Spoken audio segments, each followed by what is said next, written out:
one of my good friends. The size, right? M10. Yeah, go and take it. Hi everyone, thanks for coming to TrailCon. I'm Yeti from Mountain Coast. Today I'm going to introduce our new trail shoe M1.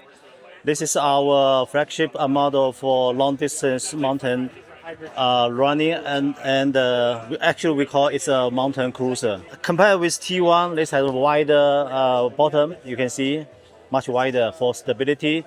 Still with vibrant also 4mm lugs. The biggest change is we have a full new missile called jet cell based on ATPU. This gives us very good rebound energy return, as well as give you very long-term cushioning. This is also brand new upper material. We work with our vendor TPE uppers, so it's also give us dynamic wrap and fit overall. Yeah. What about the stack height? Stack height is 38, 34. 34. Yeah. No drop. For the weight, for size 9, it's 265 gram, so 9.6 ounce. Sweet. Still on a sweet spot. Yeah. Very nice. I'm about to go for a run in this pair right here. Thank you.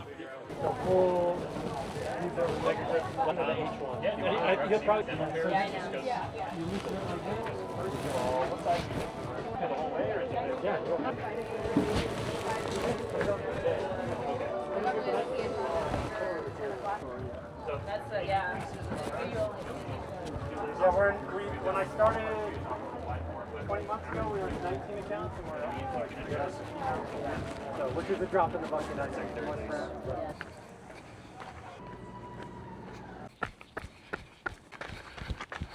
Humble running coming to you here from beautiful, sunny, and quite warm Palisades Tahoe. Day 2 of TrailCon.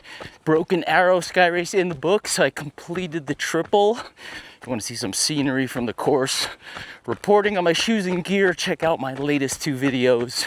With the racing portion of my program now complete, I'm super excited to check out and even test run demo some of the hottest new shoes coming out, and this one definitely needs no introduction, although I hope you enjoyed those details there from Yeti in the intro.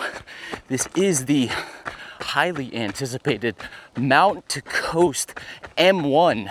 This is Mount to Coast's feature all mountain model. The T1, of course, was a dedicated trail shoe, but I find that more suitable to, say, shorter to medium distances, despite the fact that many of their pro owners were taking them quite a bit longer. PIBA-based midsole in that T1, certainly very nice, but you've got jet cell here, brand new formulation you heard from Yeti, ATPU-based, which is the future. I can feel that difference immediately underfoot. High energy, high rebound, high resilience. Definitely a foam to rival any of the top, especially ATPU foams out there on the market today. And this is just my first run here today. I am actually hiking this hill right here at the moment. 3 days of broken narrow races will do that to you. Also the fact that I just scarfed down 2 slices of pizza just before this demo here. Wall-to-wall action here at TrailCon. I've got lots of stuff to catch up on, lots of content to bring you, but I wanted to catch this M1 in my sample size here so I can get them on feet. I actually stopped by the booth earlier today and was able to try them on for size, just to feel them out, knowing I would come back in the afternoon right now to actually take them out on the trails. So quick rundown on the sizing here. I've got this sample pair in a US 10 and fit is absolutely perfect. I've varied my testing in Mount to Coast models between a US 9.5 and a US 10. I've typically found the 10 to be a much better fit, more roominess, and certainly with this being an all mountain shoe, I would want to lean a little bit towards the higher end of your sizing spectrum. Take a look up front here. I've got not a full thumbs width, but The fit is really good around the midfoot. They've done a great job here of really rounding this out. It's a little bit different than the H1, a little bit different from the T1. T1 I definitely found to be the most pointy, and that was the one I had in the US 9.5. I'd certainly ideally want a 10 in that model, just to mitigate the kind of tapered shape up front in that T1. H1 has a little bit of that taper, but it starts out from a wider base and not as sharp as the T1. I did have a 9.5, and I got some big toe rubbing in the H1. 10 is perfect for me, but there's a slight taper to it, plenty wide across the forefoot. This is kind of the best of both worlds, I find. Even in that first try-on, and even in this initial first few miles here out on trail, beautiful rounded shape up front. I just love it, absolutely love it. It is a perfect fit for my preferences and my foot shape. US 10 here, I'd say that is about 3/4 thumbs width. Hard to really tell because there is a bit of a stout toe bumper up here. I think this is a little bit more substantial than previous Mount to Coast models, certainly the H1, but at least 3/4 there. I have good space up front. I would not want to go down. Being that this is an all mountain model, I love the spaciousness of it. If you're thinking of this for, say, any distance type of ultra, you heard Yeti talk about the weight in the sample US 9. I believe he was 265, he was saying, which is incredible. This is US 10, so I would say maybe it's going to be around 280 grams, which is very nice. 38, 34, I believe, is what he mentioned, and that's a solid stack. Feels 4 mil, feels very well balanced. Heel does not feel high at all, nor does it ride flat. So coming to the fit, you've got this traditional dual lacing setup, tune fit here from Mount to Coast. I like that setup. You saw as I laced them up, I tucked them right in there and nice and very well secure. If you don't like this setup, you can always switch in regular laces, as I have experimented in my smaller kind of tighter fitting US 9.5s. I've swapped this out and tested out some regular lacing, and that's something that you can do. Jet Cell midsole foam here. I'm just a mile or so in here, and wow, super bouncy. I am just bouncing along. ATPU is the future here, and yeah, Mount to Coast is coming in hot here. Just want to give another shot from above here just to kind of emphasize the shape of this shoe on foot. No noticeable taper at all. I'm sure that as long as you find your correct sizing in this model, you should not have any problem at all anywhere in this toe box. I think surely this is feeling, the shape is kind of more like their road models. I've tested the R1 and also the C1. They have this more kind of rounded shape. I'm glad that they brought this into the trails here, and this certainly makes this a capable shoe in terms of foot and toe box comfort for those super long ultra distances. I just love the shape. Take a look at that there. Nice and rounded. Perfect. I love it. I'm trying to just emphasize the foot shape here and how good and how comfortable it feels. So you can already see the kind of rockiness and unevenness that I'm dealing with on this short test run here just outside of the village.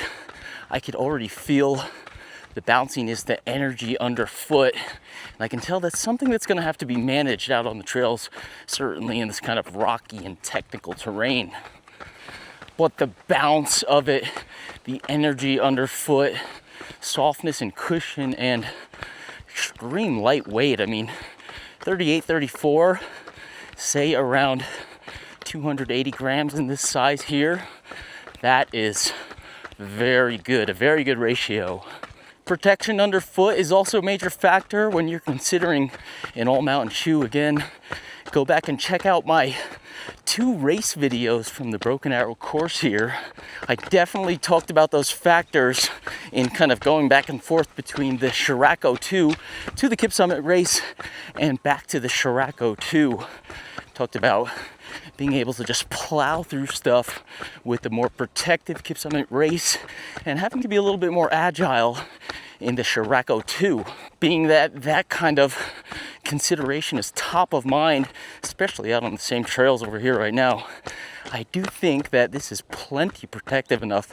There's no plate in this shoe like the Kip Summit race, which has a carbon fiber plate, but running through quite a bit of rocks already here and not noticing anything getting through to the foot. So there's definitely some resilience, some kind of density, even though it is quite light and bouncy, to that Jet Cell midsole.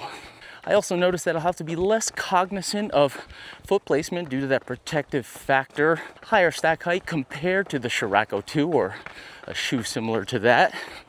But compared to, say, Kip Summit Race, I think there's a little bit more bounce in this shoe compared to that one. Even though they're both ATPU, I'll be very curious to test the shoe out further and really see how they compare.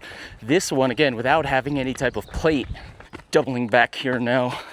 Want to overlap this second time just to feel it out a little bit more. A little bit of rocky descent and turning into some smoother stuff here. Ooh, feels great on this smoother stuff, absolutely. Important details on the release date here. I've heard around the 3rd week of August for their retail partners that have pre-ordered and a little bit on their website. They were mentioning something of a second wave release around the September timeframe. So I would mark your calendars if you want to get into these as soon as possible. Keep your eyes peeled around the 3rd week of August. I believe August 20th, I'll update that if I get detailed information. Also, of course, like and subscribe, follow the channel, and I'll get you that information as soon as I have it. So keep your eyes peeled if you want to get in on that first wave. Otherwise, I expect a wider release come September timeframe. These shoes, I could feel it already, and based on the buzz around here and the buzz in general around Mount Coast, these are going to be selling like hotcakes. So pay attention to that release date. Send me a message, leave me a comment. Any new information I will share with you as soon as I get it. Please like and subscribe. Again, of course, I've got more cool stuff that I've picked up here at TrailCon. Lots of stuff in the pipeline. Came out of these Broken Arrow races feeling pretty good. Didn't take any damage, so I'm ready and raring to go with some testing for late summer and fall models. Thank you for watching again. I do have a couple more demos lined up, so I'll probably see you next time out on the trails again here around Palisades Tahoe.